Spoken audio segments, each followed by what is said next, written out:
नमस्कार। आकाशवाणी जयपुर अजमेर से प्रस्तुत हैं प्रादेशिक समाचार।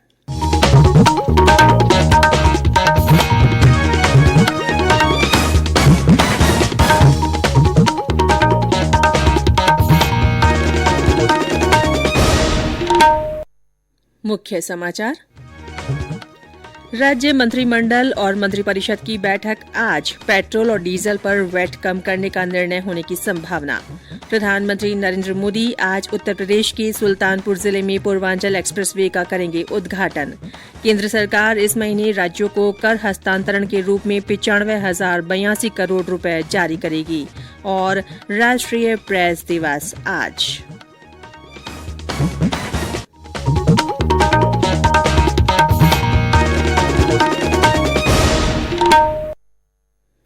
समाचारों के साथ मैं रितिका गुप्ता। देश ने कोविड टीकाकरण अभियान के अंतर्गत 113 करोड़ से ज्यादा टीके लगाकर इतिहास रच दिया है। इस महत्वपूर्ण कार्य में योगदान करने वाले चिकित्सकों, नर्सों और अन्य स्वास्थ्य कर्मियों का आकाशवाणी अभिनंदन करता है। इसके साथ ही हम आपको सतर्क भी करना चाहते हैं कि कोविड अभी समाप्त नहीं हुआ है। आप सभी से हमारी अपील है कि जल्द से जल्द दोनों टीके लगवाएं और अन्य लोगों को भी टीके लगवाने के लिए प्रेरित करें। त्योहारों के समय कृपया इन 3 आसान उपायों का पालन अवश्य करें। मास्क लगाएं, 2 गज की सुरक्षित दूरी बनाए रखें, हाथ और चेहरा साफ रखें। और अब समाचार विस्तार से। मुख्यमंत्री अशोक गहलोत की अध्यक्षता में आज राज्य मंत्रिमंडल और मंत्रिपरिषद की बैठक होगी। इसमें पेट्रोल और डीजल पर वैट कम करने के बारे में महत्वपूर्ण निर्णय होने की संभावना है।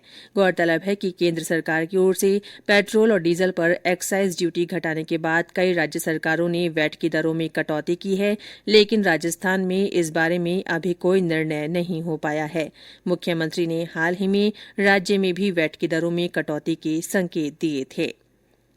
राज्य स्तरीय शिक्षक सम्मान समारोह आज जयपुर में आयोजित होगा।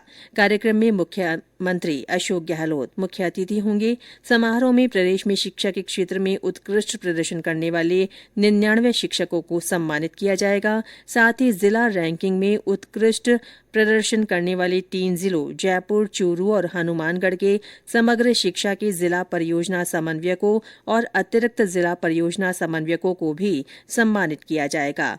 गौरतलब है कि हर साल शिक्षक सम्मान समारोह 5 सितंबर शिक्षक दिवस पर आयोजित किया जाता है, लेकिन कोविड जनित परिस्थितियों के कारण इस साल ये कार्यक्रम देरी से हो रहा है।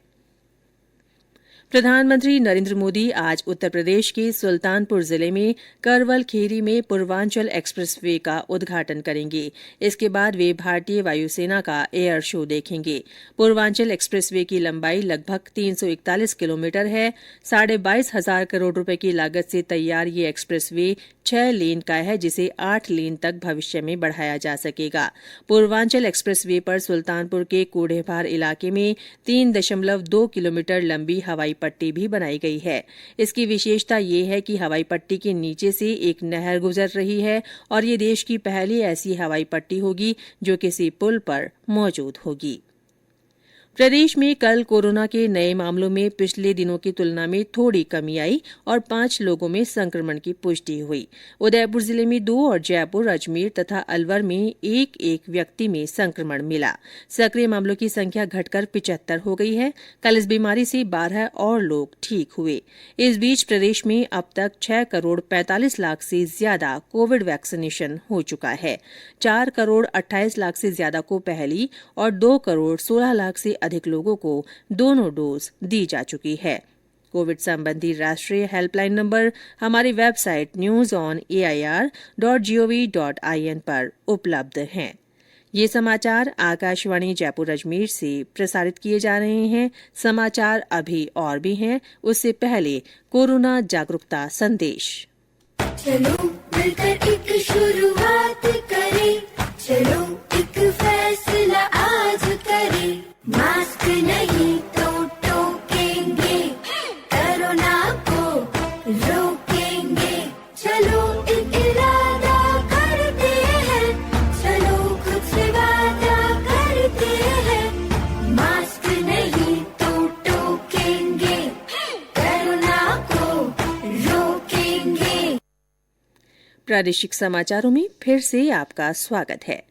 केंद्रीय वित्त मंत्री निर्मला सीतारमण ने कहा है कि केंद्र सरकार इस महीने राज्यों को एक अग्रिम किश्त सहित कर हस्तांतरण के रूप में 95,082 करोड़ रुपए जारी करेगी। केंद्र सरकार वित्त आयोग की व्यवस्था के अनुरूप राज्यों को पूंजीगत व्यय बढ़ाने में मदद के लिए कर संसाधन का हस्तांतरण करती है। दिल्ली में कल राज्यों के मुख्यमंत्रियों, उप मुख्यमंत्रियों, वित्त मंत्रियों और केंद्र शासित प्रदेशों के उप राज्यपालों के साथ विचार विमर्श के बाद पत्रकारों से बातचीत में श्रीमती सीतारमण ने कहा कि इससे राज्यों के पास बुनियादी ढांचा विकसित करने के लिए और अधिक धन उपलब्ध होगा। वित्त मंत्री ने बताया कि राज्यों ने कर हस्तांतरण के अग्रिम भुगतान के लिए अनुरोध किया था। बैठक में श्रीमती सीतारमण ने सभी राज्यों से आग्रह किया कि उन्हें आने वाले समय में भारत को तेजी से विकसित अर्थव्यवस्था बनाने के लिए आकर्षक निवेश उपायों और कारोबार में आसानी के लिए कार्य करना चाहिए। स्वास्थ्य मंत्रालय ने पोस्टमार्टम प्रक्रिया के लिए नए नियम अधिसूचित किए हैं। अब पर्याप्त बुनियादी ढांचे वाले अस्पतालों में सूर्यास्त के बाद पोस्टमार्टम किया जा सकेगा। इससे अंगदान और उनके प्रतिरोपण को बढ़ावा मिलेगा। रात के समय किए जाने वाले सभी पोस्टमार्टम की वीडियो रिकॉर्डिंग की जाएगी ताकि किसी तरह के संदेह की गुंजाइश न रहे। अलवर के सरिस्का में बाघ के बढ़ते कुनबे के बीच बाघिन ST12 के 3 शावकों का कल नामकरण किया गया। तीनों की अलग अलग टेरिटरी है। प्रशासन ने इन तीनों शावकों को ST23, ST24 और ST25 नाम दिया है। इन शावकों की उम्र 20 से 21 माह के आसपास है। सरिस्का क्षेत्र में अब 3 शावक बचे हैं जिनका नामकरण होना है। ये शावक बाघिन ST14 के शावक हैं। सरिस्का में अब 10 बाघिन, 10 बाघ और 3 शावक हो गए हैं। बूंदी उत्सव के अवसर पर 22 और 23 नवंबर को जिले के पुरातात्विक स्थल और स्मारकों को देखने के लिए निःशुल्क प्रवेश रहेगा।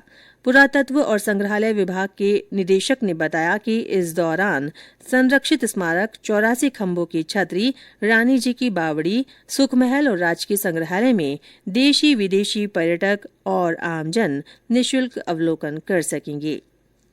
न्यूक्लियर पावर कॉर्पोरेशन रावतभाटा की ओर से कल 12 ब्लड बैंक को 38.5 लाख रुपए की लागत की ब्लड डोनेशन वैन भेंट की गई। खान और गोपालन मंत्री प्रमोद जैन भाया और विधायक पानचंद मेघवाल ने वैन को हरी झंडी दिखाकर रवाना किया। आज राष्ट्रीय प्रेस दिवस है। ये दिवस हर साल 16 नवंबर को स्वतंत्र और उत्तरदायी प्रेस के संकल्प के लिए मनाया जाता है। आज ही के दिन भारतीय प्रेस परिषद की स्थापना हुई थी। भारतीय प्रेस परिषद ये सुनिश्चित करता है कि मीडिया बिना किसी दबाव और धमकी के उच्चतम मापदंड बनाए रखे। प्रेस परिषद ने इस अवसर पर मीडिया के व्यापक प्रभाव पर एक संगोष्ठी का आयोजन किया है। प्रदेश में सर्दी का असर और बढ़ गया है।